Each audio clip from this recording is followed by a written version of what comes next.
Bismillahirrahmanirrahim. Assalamualaikum warahmatullahi wabarakatuh. Alhamdulillahirabbil alamin.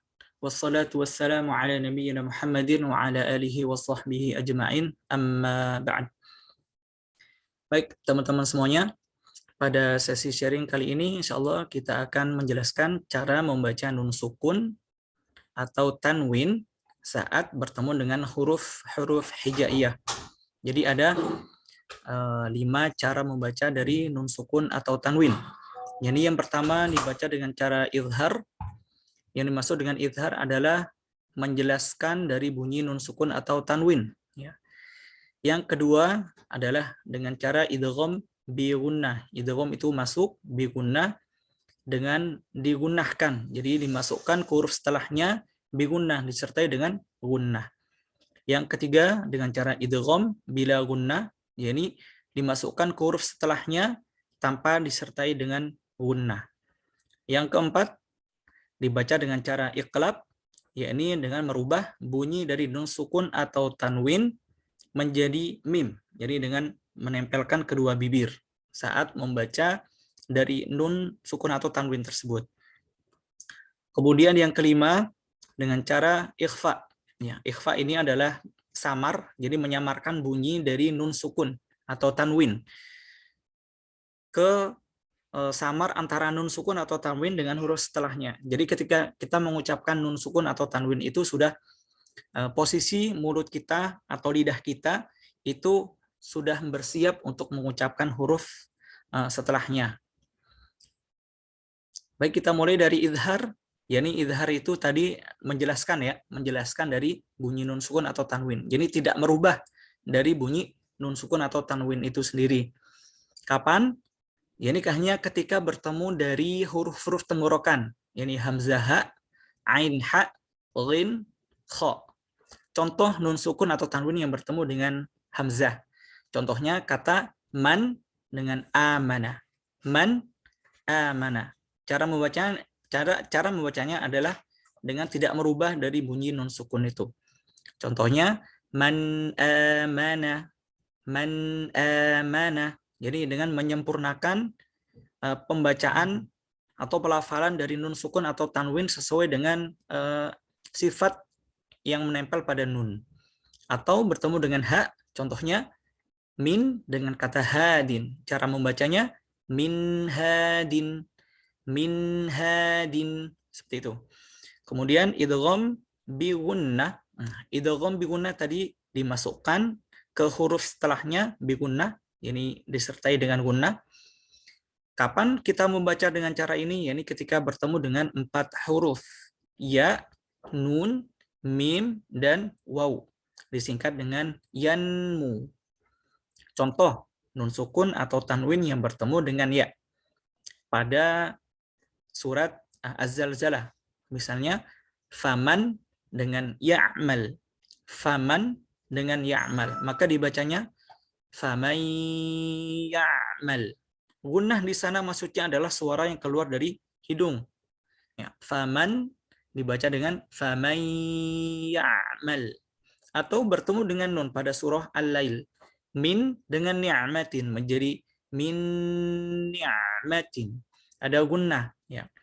Di sini kita menahan gunnah sekitar tempo 4 ketukan. Atau di sini kalau misalnya nun berarti 2 kali nun. 1 kali nun itu bunyinya en. Kalau 2 kali nun en min ni'matin. Atau bertemu dengan mim. Misalnya min dengan malin. Mim malin. Atau bertemu dengan waw. Contohnya pada kata min dengan waro. Menjadi min waroihim. Berikutnya cara membaca nun sukun dan tanwin dengan idgham bila gunnah, jadi dimasukkan ke huruf setelahnya bila gunnah tanpa disertai dengan gunnah. Kapan? Jadi hanya ketika bertemu dengan huruf lam dan ro. Misalnya yang bertemu dengan lam pada lafaz asyhadu an la ilaha menjadi alla. Jadi nunnya masuk ke lam atau dileburkan ke huruf lam atau bertemu dengan huruf ra. Misalnya kata man dengan rabbuka menjadi marrabbuka. Di sini tidak ada gunnah karena lam dan ra ini jauh dari pengucapan gunnah. Jadi lam tidak disertai dengan gunnah maupun ra-nya. Man lam menjadi malla, man ra menjadi marra. Nun atau tanwinnya sempurna masuk ke huruf lam dan ra-nya. Yang keempat, cara membaca dengan iqlab, yakni dengan merubah bunyi nun atau tanwin menjadi mim, ya, menjadi mim. Ini dengan menempelkan kedua bibir saat nun sukun atau tanwin setelahnya ada huruf ba. Jadi saat bertemu dengan huruf ba. Misalnya pada contoh kata min dengan ba'di, min dengan ba'di menjadi min ba'di.